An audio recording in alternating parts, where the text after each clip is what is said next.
ده منظر عام للكنيسة، السكن بتاع القسيس بعد ما اتهد. ده الظهر بتاع الكنيسة.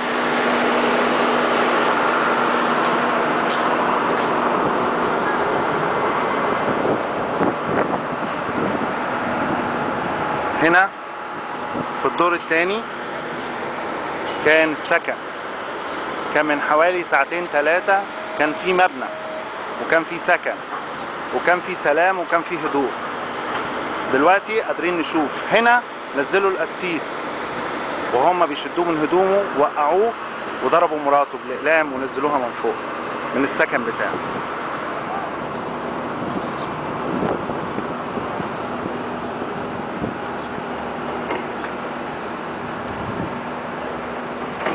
كل ده المبنى بتاع الكنيسة بعد ما وقع.